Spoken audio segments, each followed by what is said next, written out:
भारत की आज़ादी 75 वर्ष की होने जा रही है और हम स्वतंत्रता का अमृत महोत्सव मना रहे हैं।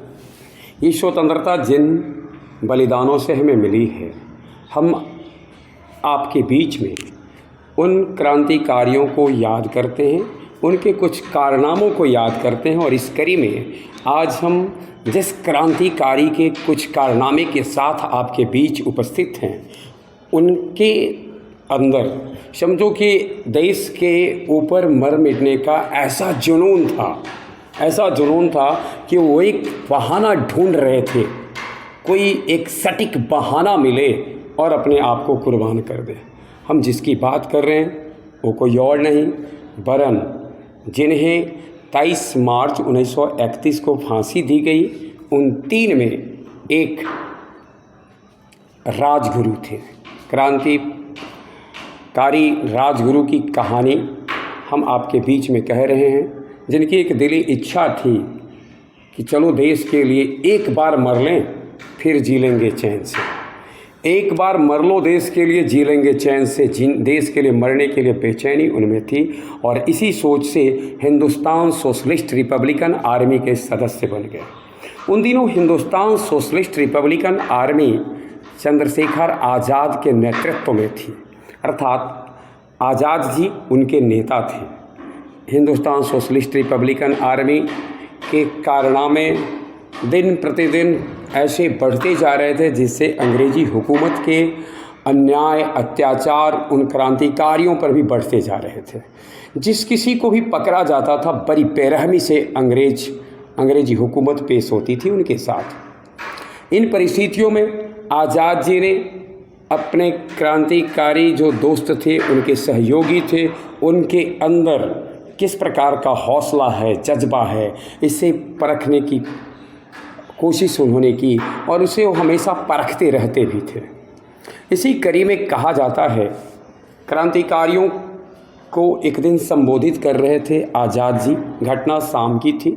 शाम के समय में स्वाभाविक है हम आज आज़ाद देश में हैं, लेकिन उन दिनों आज़ादी की बात नहीं रही होगी।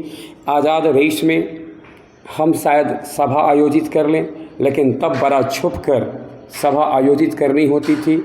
और इसी कड़ी में एक दिन शाम के समय में जब आज़ाद जी अपने क्रांतिकारियों को ये कह रहे थे कि अंग्रेजी पुलिस, अंग्रेजी हुकूमत हमें जब पकड़ेगी तो किस बर्बरता के साथ, कैसा हमारे साथ व्यवहार करेगी, कितना बर्बरतापूर्ण उनका कार्य मेरे साथ होगा, कितनी यातनाएं देती है, इसका जिक्र कर रहे थे। तब उस समय राजगुरु कंडे की आग पर लिट्टी सेक रहे थे और दूर कहीं दूरी पर उसको बैठे लिट्टी सेक रहे थे आग पे। और चंद्रशेखर आज़ाद वहाँ से थोड़े दूर के फासले पर ही अपने क्रांतिकारी साथियों को बता रहे थे अंग्रेजी हुकूमत की बर्बरता की कहानी। लेकिन एक बात कह रहे थे, अन्याय अत्याचार चाहे जितना ही चरम क्यों ना हो जाए, हमारा इरादा भी उससे तनिक भी कम नहीं होना चाहिए और उससे कहीं ऊंचा, कहीं कठोर, कहीं संकल्प शक्ति हमारी मजबूत होनी चाहिए। हम अपनी जान दे दें, यातनाएं चाहे जितनी भी दी जाए, परंतु अपने संगठन के साथ धोखा न दें, संगठन के साथ गद्दारी न करें। संगठन का जो भी हमारा संगठन का जो उद्देश्य है, इसको हम सबके सामने प्रकट न करें। पकड़ाने के बाद हम उसका पोल न खोलें।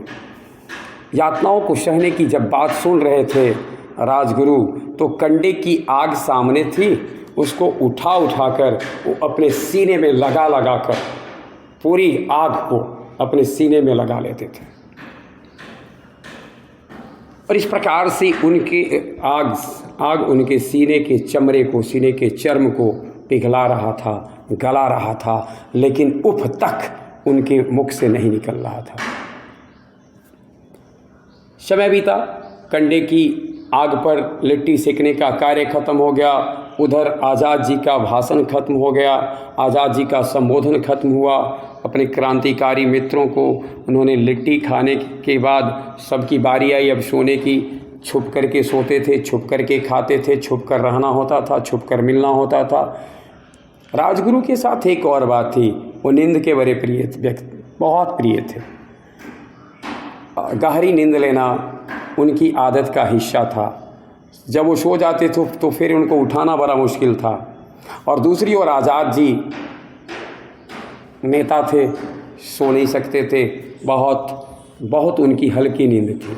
एक तरफ गहरी नींद के राजगुरु, दूसरी तरफ बड़े हल्के नींद के आज़ाद जी। थोड़ा शाम ढली या यूँ कह लें अब रात थोड़ा गहरी हुई, अचानक एक आवाज़ आती है, आह सी। आज़ाद जी की नींद खुल जाती है। आज़ाद जी को ये आवाज़ से लगा ये आवाज़ किसी और की नहीं, राजगुरु की है। उन्होंने कहा, राजगुरु तुम जाग रहे हो? राजगुरु ने कहा, नहीं आज़ाद जी कोई बड़ी कुछ नहीं। तो उन्होंने पूछा, आज़ाद जी ने पूछा, राजगुरु तुझे कुछ हो रहा है क्या?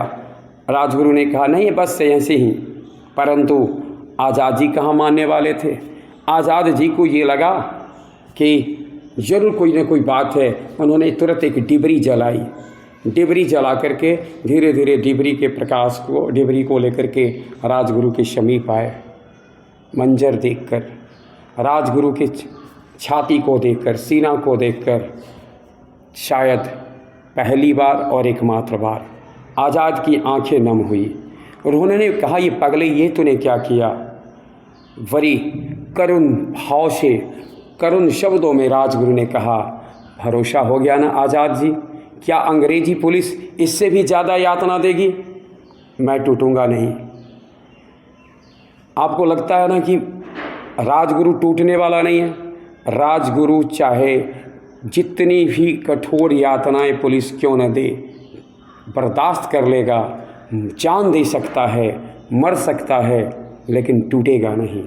आज़ाद जी ने उनको गले से लगा लिया और कहा, रे पगले, मैं ये तुम्हारे लिए थोड़े ही कह रहा था। तुम पर तो मुझे अपने से ज़्यादा कहीं भरोसा है। ऐसी कई करुण कहानियाँ हैं जो हमारा ये क्रांतिकारी जो आंदोलन था यह समेटे हुए है। और आज़ादी का जश्न मनाते हुए हमें इन कहानियों के ऊपर भी कभी कभी नज़र डालनी चाहिए कि किस कीमत के साथ हमने ये आज़ादी पाई थी।